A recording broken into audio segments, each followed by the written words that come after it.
একটি সম্ভাব্য যুদ্ধের দ্বারপ্রান্তে ইরান ও ইসরায়েল। বিশ্লেষকদের অনেকেই বলছেন এটি মোড় নিতে পারে তৃতীয় বিশ্বযুদ্ধের দিকে।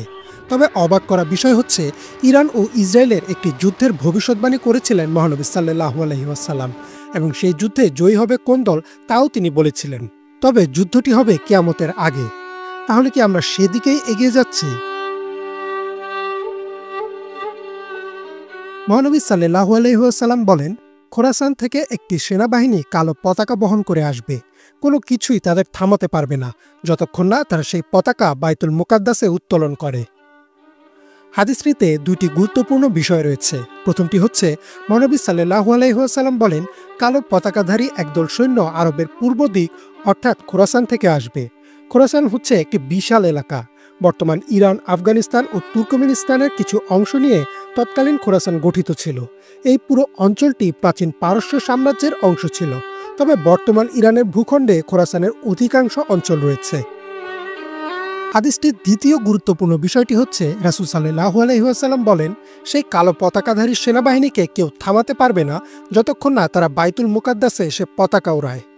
বাইতুল মুকাদ্দাস হচ্ছে বর্তমান আল আকসা মসজিদ, যেটি ফিলিস্তিনের জেরুজালেমে অবস্থিত।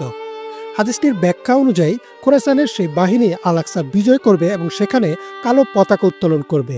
অর্থাৎ এই ঘটনার আগ পর্যন্ত আল আকসার দখল মুসলিমদের হাতে থাকবে না। 1980 সালে ইসরায়েল একটি আইন পাশ করে যার নাম জেরুজালেম আইন, এবং এই আইনের বলে তারা জেরুজালেমকে নিজেদের রাজধানী দাবি করে। যদিও জাতিসংঘ সিকিউরিটি কাউন্সিল এই দাবিকে নাকচ করেছে, কিন্তু তবুও অনানুষ্ঠানিকভাবে এখনও জেরুজালেম ও আল আকসার নিয়ন্ত্রণ দখলদার ইসরায়েলের কাছেই রয়েছে। অর্থাৎ খোরাসানের কালো পতাকাধারী বাহিনী হয়তো ইসরায়েলের বিরুদ্ধে যুদ্ধ করে আল আকসা বিজয় করবে। একই বিষয়ে রাসূল সাল্লাল্লাহু আলাইহি ওয়াসাল্লামের আরও একটি হাদিস রয়েছে।